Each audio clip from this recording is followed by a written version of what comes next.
Sanctus, Sanctus, Sanctus Dominus Deus Sabaoth. Salam jumpa kembali saudara-saudariku yang terkasih dalam Tuhan kita Yesus Kristus. Salam sejahtera untuk kita semua.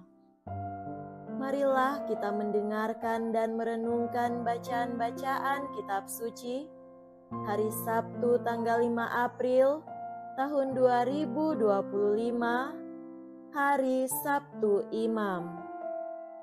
Dalam nama Bapa dan Putra dan Roh Kudus. Amin. Bacaan pertama dari kitab Yeremia bab 11 ayat 18 sampai 20. Nabi berkata, Tuhan memberitahukan ancaman-ancaman yang dirancang orang terhadapku, maka aku mengetahuinya. Pada waktu itu, Engkau ya Tuhan memperlihatkan ancaman mereka kepadaku. Dulunya aku seperti anak domba jinak yang dibawa untuk disembelih. Aku tidak tahu bahwa mereka mengadakan persepakatan jahat terhadap aku dengan berkata, marilah kita binasakan pohon ini dengan buah-buahnya. Marilah kita melenyapkannya dari negeri orang-orang yang hidup, sehingga namanya tidak diingat orang lagi. Tetapi Tuhan semesta alam yang menghakimi dengan adil, yang menguji batin dan hati, biarlah aku melihat pembalasanmu terhadap mereka, sebab kepadamulah kuserahkan perkaraku. Demikianlah sabda Tuhan. Syukur kepada Allah. Semoga Tuhan beserta kita sekarang dan selama-lamanya. Inilah Injil suci menurut Santo Yohanes. Dimuliakanlah Tuhan. Injil Yohanes bab 7 ayat 40 sampai 53. Sekali peristiwa, Yesus mengajar di Yerusalem. Beberapa di antara orang banyak yang mendengarkan perkataan Yesus berkata, Dia ini benar-benar nabi yang akan datang. Yang lain berkata, Ia ini Mesias. Tetapi yang lain lagi berkata, bukan, Mesias tidak datang dari Galilea. Karena kitab suci mengatakan bahwa Mesias berasal dari keturunan Daud dan dari kampung Betlehem, tempat Daud dahulu tinggal. Maka timbullah pertentangan di antara orang banyak karena Yesus. Beberapa orang di antara mereka mau menangkap dia, tetapi tidak ada seorang pun yang berani menyentuhnya. Maka ketika penjaga-penjaga yang ditugaskan imam-imam kepala dan orang-orang Farisi pergi kepada imam-imam kepala, orang-orang Farisi berkata kepada mereka, "Mengapa kamu tidak membawanya?" Jawab penjaga-penjaga itu, "Belum pernah seorang manusia berkata seperti orang itu." Jawab orang Farisi itu kepada mereka, "Adakah kamu juga disesatkan?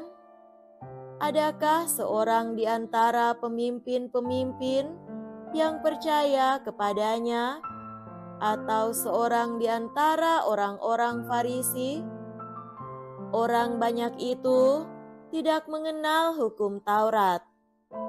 Terkutuklah mereka.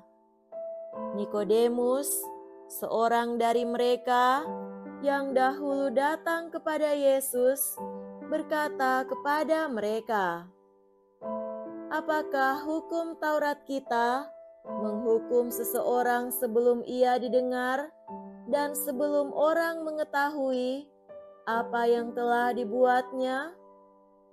Jawab mereka, "Apakah engkau juga orang Galilea? Selidikilah kitab suci, dan engkau akan tahu bahwa tidak ada nabi yang datang dari Galilea." Lalu mereka pulang masing-masing ke rumahnya. Demikianlah sabda Tuhan. Terpujilah Kristus. Saudara-saudariku yang terkasih dalam Tuhan kita Yesus Kristus, tema renungan kita pada hari ini adalah mencari kebenaran dalam iman. Ada beragam pendapat mengenai Yesus, juga bisa lihat dalam Injil Yohanes. Dalam pasal 7, Yohanes menegaskan bahwa ada beragam pendapat dan banyak kebingungan di antara orang-orang mengenai Yesus. Para kerabat memikirkan hal yang satu, dan orang-orang memikirkan sesuatu yang berbeda. Beberapa orang berkata, "Dia adalah nabi." Lainnya, "Dia adalah Mesias, Kristus." Yang lain mengklaim dia bukan Mesias karena ia datang dari Galilea. Ide-ide yang beragam tentang Mesias ini menghasilkan perpecahan dan konfrontasi.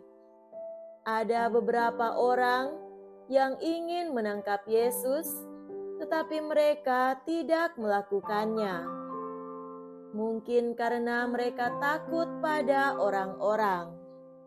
Dalam Injil hari ini, kita melihat sosok lain sebagai sumber inspirasi bagi kita, yakni Nikodemus. Dia tampil dan dia meninggikan suaranya untuk membela Yesus. Tapi, pastinya hukum kita tidak mengizinkan kita untuk menghakimi siapapun tanpa terlebih dahulu mendengarkannya dan menemukan apa yang dia lakukan. Reaksi yang lain adalah bahwa Nikodemus mengejek mereka. "Nikodemus, apakah kamu juga dari Galilea?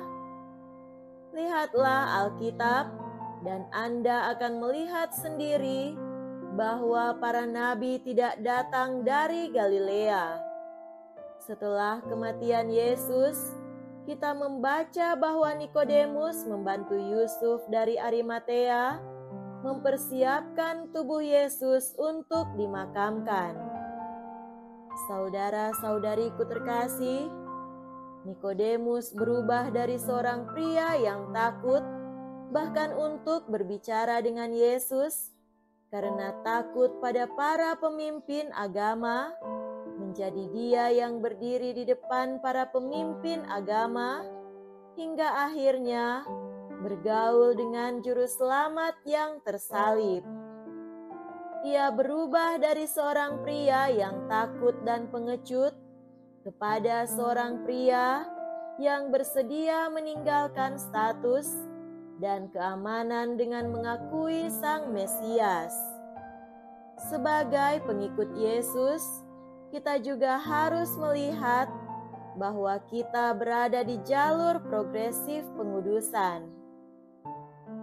Kita berada dalam salah satu dari dua kategori di jalan kemartiran dengan mengikuti juru selamat yang bangkit atau kita yang menjauh darinya.